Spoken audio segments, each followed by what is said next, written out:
Hi everyone, how are you? Here is our next topic of discussion uh, of our chapter number 9. Okay, last video में हमने हमारे solar system के जो 8 planets से with the सन उनके बारे में डिस्कशन किया था. ओके, नाउ अगर आज हम सबसे पहले तो इस वीडियो में हम एक ट्रिक पढ़ेंगे जिससे हम जिस सेंटेंस को याद करके हम हमेशा अपने सोलर सिस्टम के प्लैनेट्स के नाम याद रख सकते हैं. ओके, तो वो सबसे पहले वो सेंटेंस कौन सा है जो अगर आप याद रख लें तो आप कभी भी सोलर सिस्टम के प्लैनेट्स के नाम भूलेंगे नहीं. Okay, my very excellent mother just served us noodles. My very excellent mother just served us noodles. M for Mercury, V for Venus, E for Earth, M for Mars, just for Jupiter, and served is for Saturn, us Uranus, and noodles N. Okay, so ये मे भी बहुत ही easy sentence है और अपनी मम्मा के बारे में है तो आप लोग याद रख सकते हैं. इसमें कुछ हार्ड नहीं है.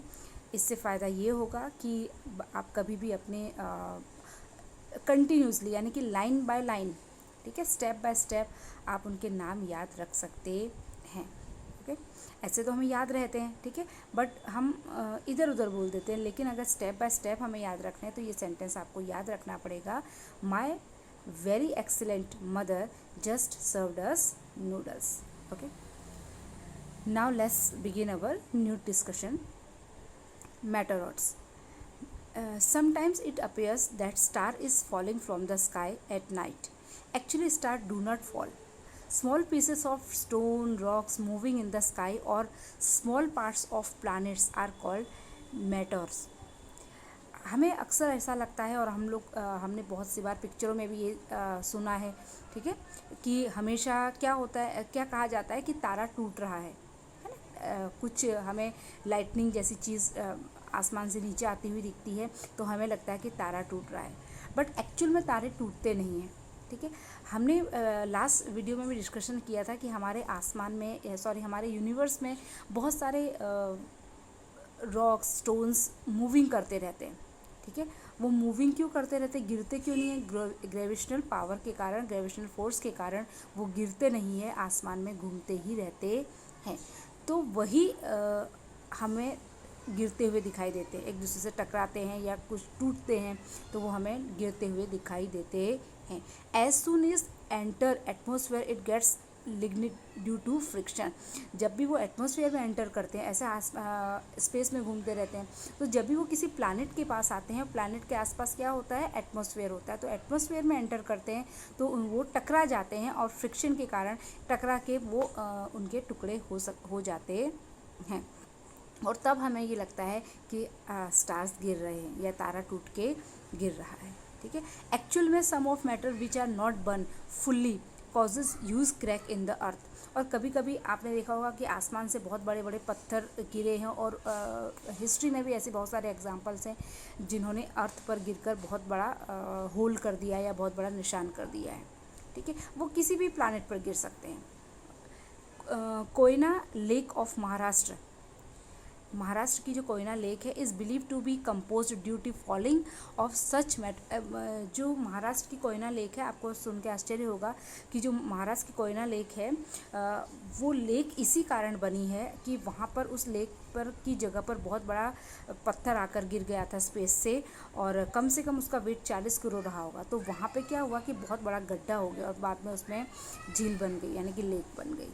ओके, तो ऐसे बहुत सारे एग्जांपल्स हैं और वो रियल भी हैं. Okay, next our topic is constellations. Okay, in wider sense any set of stars और even a single stars is called constellation. Some of the constellation have specific shape because the mass of the stars. It sometimes look like a goose and sometimes like a eagle. There are total 27 constellation. हमारे space में, हमारे आसमान में consultation का मतलब है group of stars. Stars का group होता है, ठीक है, और वो जो ग्रुप होता है वो अलग अलग शेप डेवलप करता है. कभी कभी वो ईगल की शेप में होता है, कभी कभी वो डब्ल्यू की शेप में होता है, कभी कभी वो एम की शेप में होता है, कभी एस की शेप में होता है। ठीक है, तो बहुत सारे स्टार्स मिलकर ग्रुप बनाते हैं। वो उनका उन्हें तो नहीं पता कि हम कोई शेप बना रहे हैं, बट हम साइंटिफिक रीज़न से और साइंटिफिक स्टडी के कारण उन्हें हम कोई ना कोई शेप का नाम दे देते हैं ताकि वो हमें याद रहें। ठीक है, हमारे स्पेस में टोटल 27 कंसल्टेशन है। ओके, 27 कंसल्टेशन है, और उसमें से कुछ जो बहुत इम्पोर्टेंट है वो हैं अश्विनी, रेवती, विशाखा, पुनर्वासु, ओरियन, फिर रोहिणी, पुष्य, आर्या, स्वाति एक्सेट्रा। ये बहुत इम्पोर्टेंट है। इनके ऊपर से हमारी राशियाँ भी बनती हैं, नक्षत्र बनते हैं, हैं, जिनके ऊपर फिर ग्रह भी बनते हैं, हमारी कुंडलियाँ वगैरह बनती हैं। वो सब चीज़ें इनके ऊपर ही डिपेंड करती हैं। 2 और 3 constellation surround the moon for which we have look to sky continuously. कम से कम 2 या 3 कंसल्टेशन हमें कंटिन्यूस आसमान में दिखते हैं हमेशा, वो हम टेलीस्कोप, वायर टेलीस्कोप देख सकते हैं। Okay, then some names are remembered as they are associated with the precious work, like at the time of Pushya consultation gold and silver is purchase. आपने हमेशा सुना होगा अपने पेरेंट्स से कि पुष्य नक्षत्र जब होता है तो सोना या चांदी खरीदना बहुत शुभ माना जाता है, यानी कि पुष्य नक्षत्र के दिन सोना या चांदी खरीदना बहुत शुभ माना जाता है। तो इनके अकॉर्डिंग भी मतलब उनसे कुछ रिलेशन करके भी हम नक्षत्रों को याद रख सकते हैं। कंसल्टेशन का मतलब ही हिंदी में नक्षत्र होता है। ठीक है, now our next topic is, okay, here is our next topic. It is longitudes. Okay, the vertical imaginary lines drawn on the surface of the earth is called longitudes. Longitudes verticals यानी कि लंबी लाइनें। ठीक है, verticals मतलब लंबी लाइनें, जो आप यहाँ पे देख रहे हो पिक्चर में। ओके, पिक्चर में आप देख रहे हैं ये लॉन्गिट्यूड से हमारे ग्लोब पर यानी कि हमारे अर्थ पर स्टडी के लिए हमने उन पर लाइंस बनाई हुई हैं स्टडी करने के लिए। लंबी लाइनें जो हैं, वर्टिकल्स लाइन जो हैं, उन्हें हम लॉन्गिट्यूड्स कहते हैं। Okay, the longitudes meet each other at the poles. सभी लॉन्गिट्यूड्स आप पिक्चर में देख रहे हैं कि एक कॉर्नर पे जाके सभी मिल रही हैं। ठीक है, एक पॉइंट से निकल रही हैं, सभी लॉन्गिट्यूड्स एक पॉइंट से ड्रॉ हो रही है। ठीक है, तो the longitudes meet each other at the poles. These lines come closer to each other while going towards pole. Pole हमारी अर्थ, आपको पता है कि इक्वेटर हमारी अर्थ को 2 पार्ट में डिवाइड करती है। ठीक है, उससे 2 पोल बन जाते हैं, एक नॉर्थन पोल ऊपर वाला और नीचे वाला साउथर्न पोल। ओके, तो जहाँ से लॉन्गिट्यूड की सारी लाइनें निकल रही हैं, ऊपर वाला पोल नॉर्दर्न पोल और नीचे वाला पोल साउथर्न पोल कहलाता है। There are total 360 longitudes. अगर हम लॉन्गिट्यूड्स की लाइनें काउंट करें तो वो 360 लॉन्गिट्यूड्स हैं। Okay, 0 degree longitudes and 180 degree longitudes are important. 0 जहाँ से लॉन्गिट्यूड स्टार्ट हो रहा है यानी कि 0 डिग्री लॉन्गिट्यूड, और पूरा राउंड सर्कल होके 360 लाइनें, वो लास्ट लाइन, वो बहुत इम्पोर्टेंट हैं। Then next is liner circle. What is liner circle?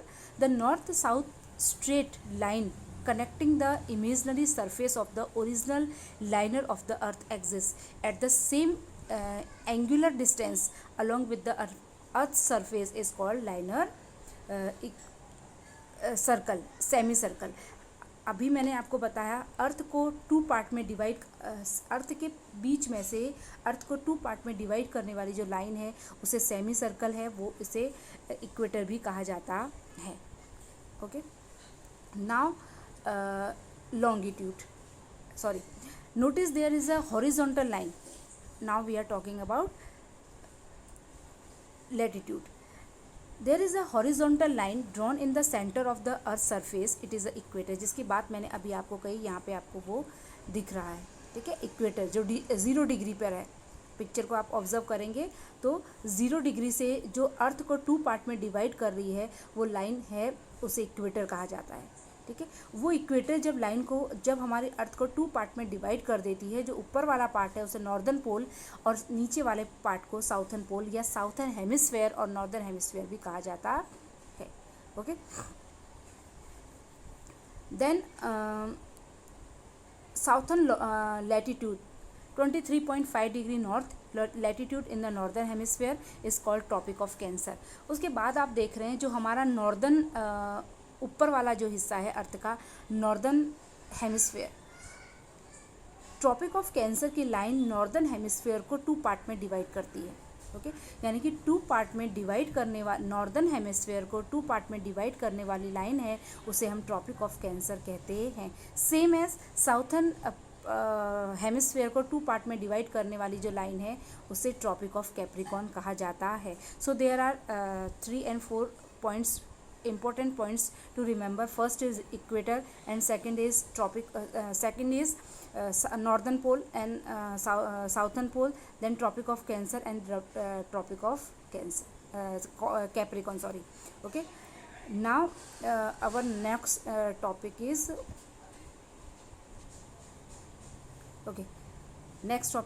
GPS, global positioning system. With the help of global positioning system, we come to know the latitude and longitude location.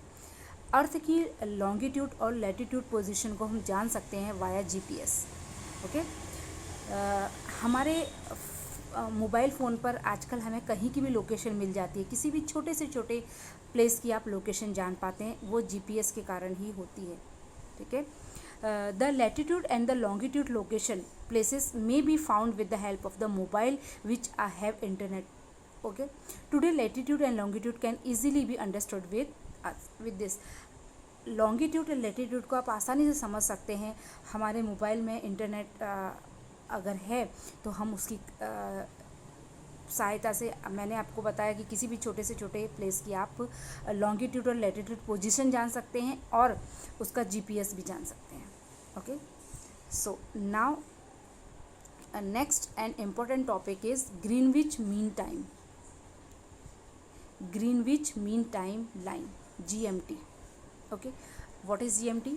The 0 degree longitude which passes through Greenwich city in England is called Greenwich line.